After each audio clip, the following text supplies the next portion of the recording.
Hello and welcome to Ula Tea Leaf Readings. My name is Lenor and tonight I'm going to be reading your tea leaves. This is a horoscope for Sagittarius. If Sagittarius is your solar, lunar, ascendant/rising sign, then this is a message for you. Okay, let's get started.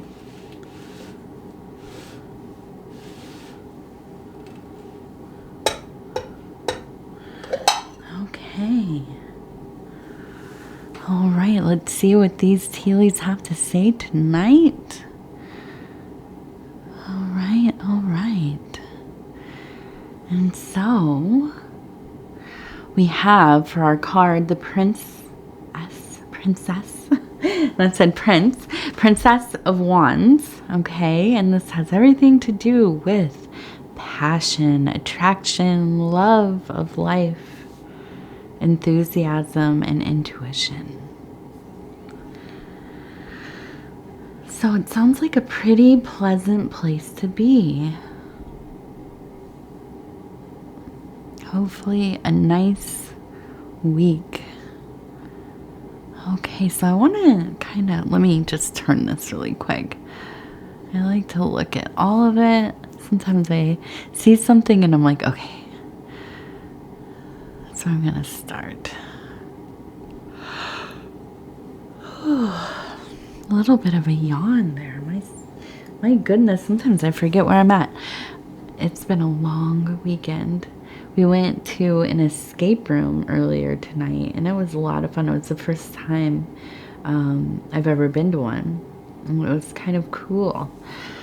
It was the theme was like a magician's assistant, and you had to kind of decode all of his the clues he left around his workplace. It's kind of interesting. Okay, so we have this. It looks like a person kind of leaning forward, okay? And it looks like, I imagine, smelling a flower, right?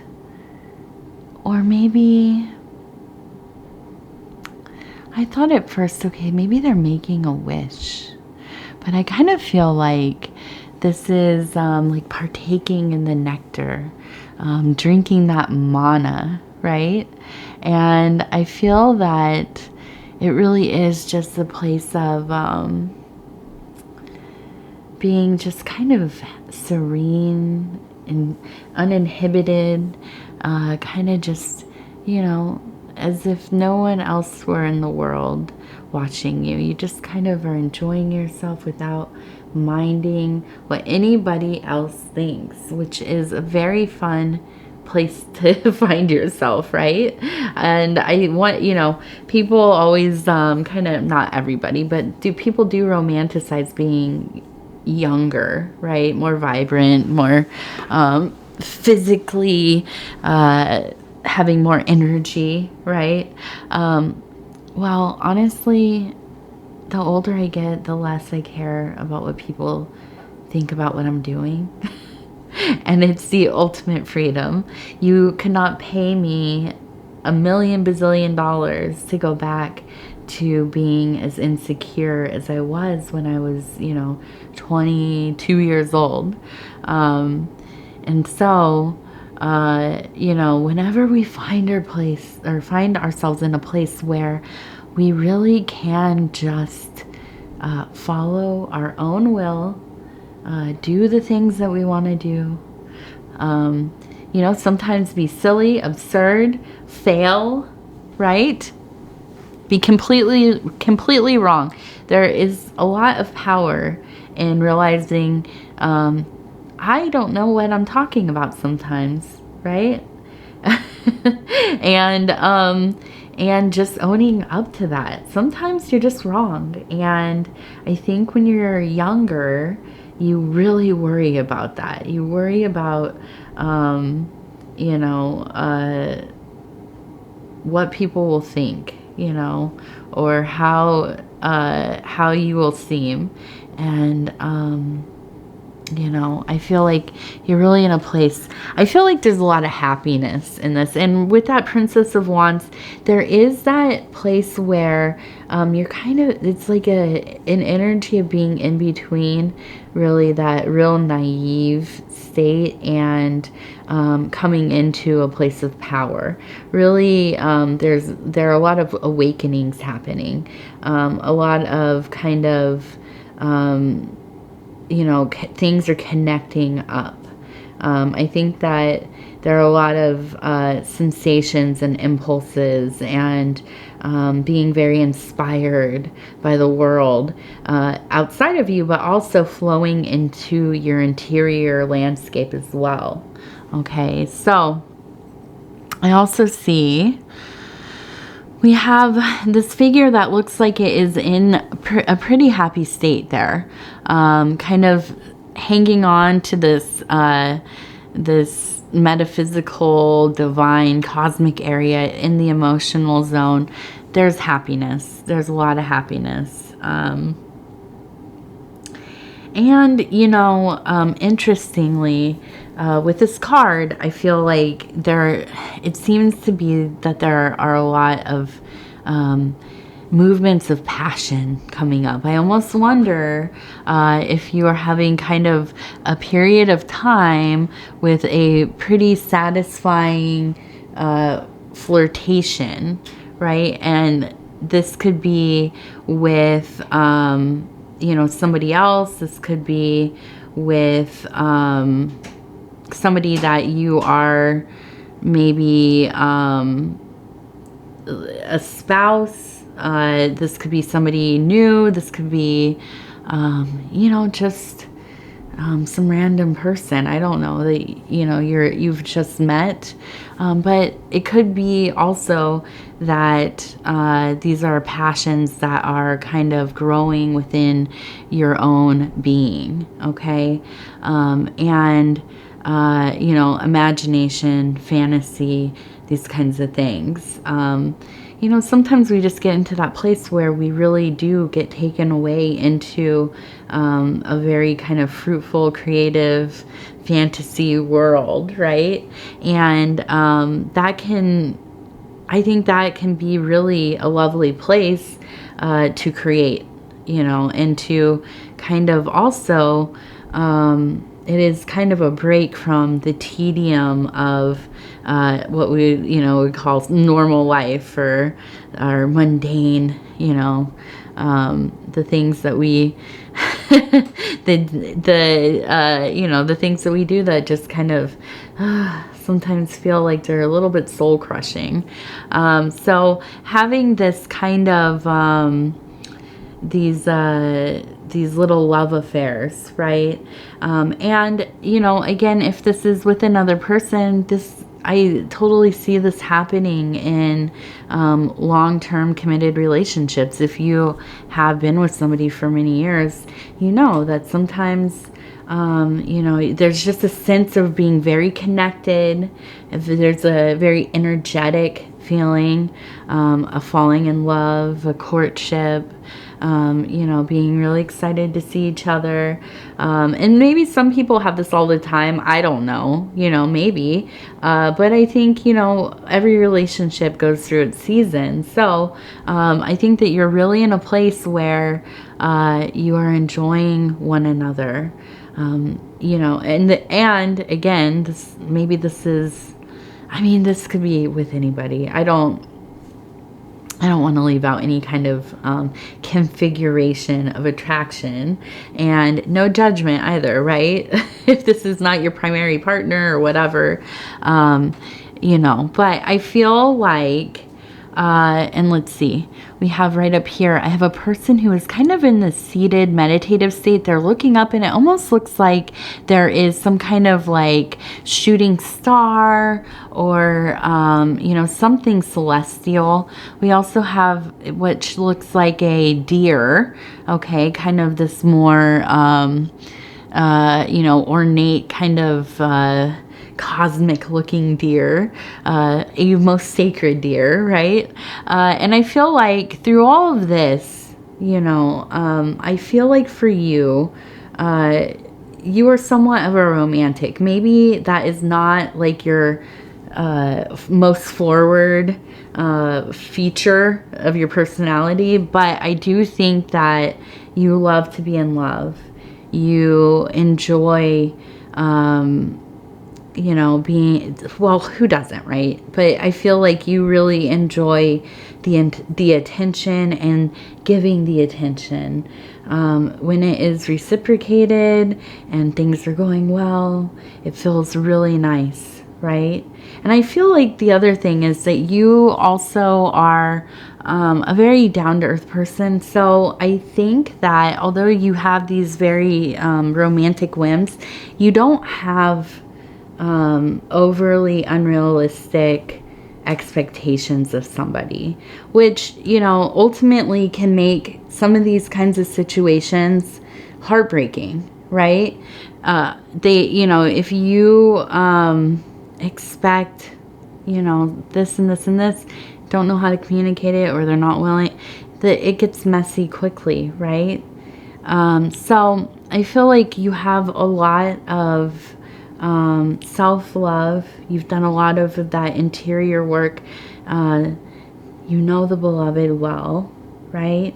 And that shines from the outside in, the inside out, right? And that really sets us up to have better, I think, more functional, holistic relationships with other people. And again, if this is with yourself, you know, just really furthering that work. But I do think, you know, sometimes for me, how some of this manifests is I like to read romantic poetry. You know, I like to read a lot of, you know, like poetry of the Sufis. I like to watch romantic movies, you know, and just kind of indulge in those things, right? And, you know, of course, I have a lovely husband, and but you know, when it is just for myself, these are some of the ways that it manifests, and the music as well. I like a lot of I'm really into romantic music too. So, you know, there are so many ways that we can express this. There are so many ways that we can be in touch with these kinds of things. You know, and I also think that there are so many, you know, times when I feel the closest to the divine when I am in these places of love, when I feel that I can, approach things from a kind of configuration of love, like an open heart. Somebody's angry with me, they're annoyed with me, they have something, you know, not super nice to say to me. I try to approach it with this loving heart, with this loving energy that, you know, I feel blessed to have. Does that always happen? No, absolutely not. But when I am able to get there, I think this is beautiful. I hope, I remember how this feels so I can carry it on as long as possible. And as things shift and I start to feel less, you know, enchanted by this kind of, you know, cosmic love or whatever, and I maybe get a little more grumpy and a little more defensive, and I get, you know, my sharp tongue out, I have to try to go back and remember, okay, this felt a lot different when I was embracing these feelings of lightness and love and empathy and trying to be understanding and, you know, all that kind of stuff. So let's see, what else do we have on here? This one is beautiful. We have a tree, okay, and then we have a rabbit here.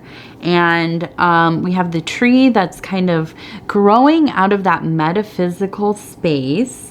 And we have this beautiful rabbit with the long ears who is also in that space. And I feel like, hey, this is the year of the rabbit, right?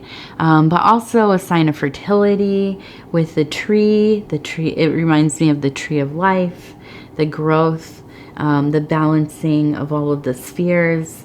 Really, you know, coming into this posture of wanting to, you know, make abundance for yourself. I feel like with the Princess of Wands, there's such a sense of not knowing exactly how to apply the power, but the power is there, right? So we are in that place of cultivating our ability to master all of this beautiful energy we have, all of this ability that we know we have, the potential,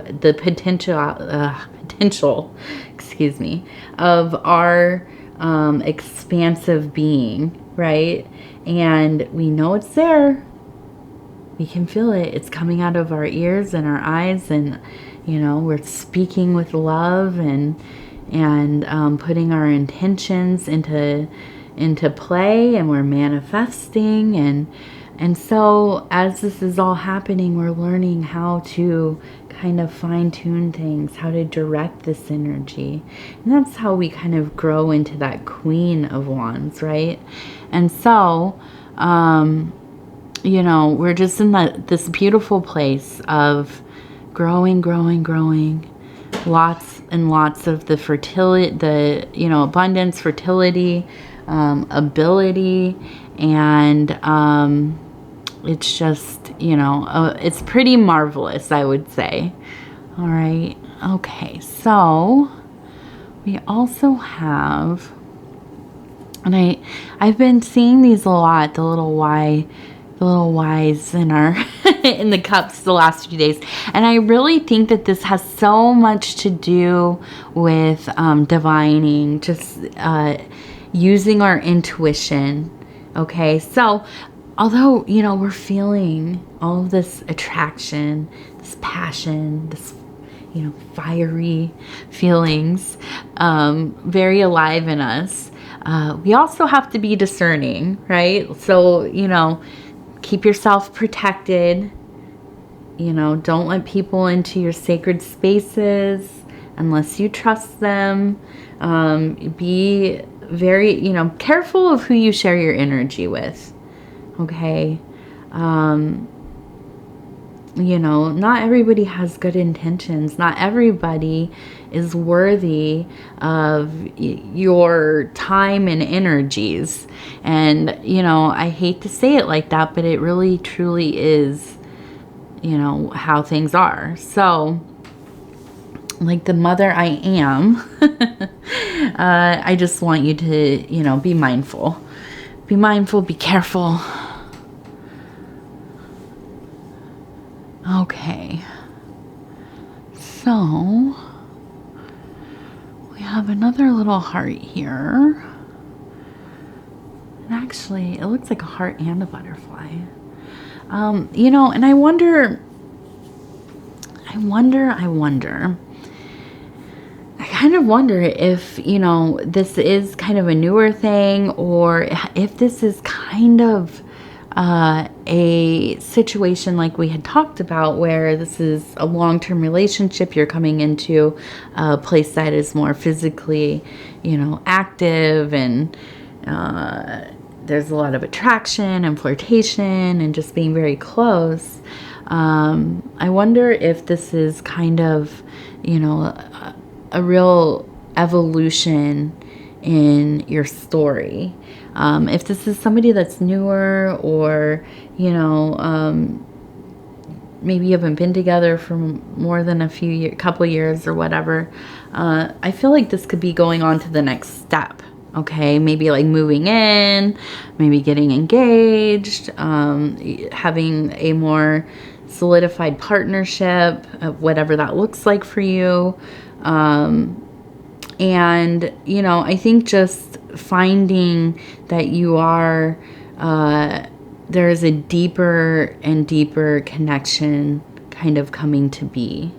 Okay, and I feel like that, it feels nice, right? And I feel like, you know, you have some trust issues, you know, and that's okay. And I think you can go very slowly if you need to.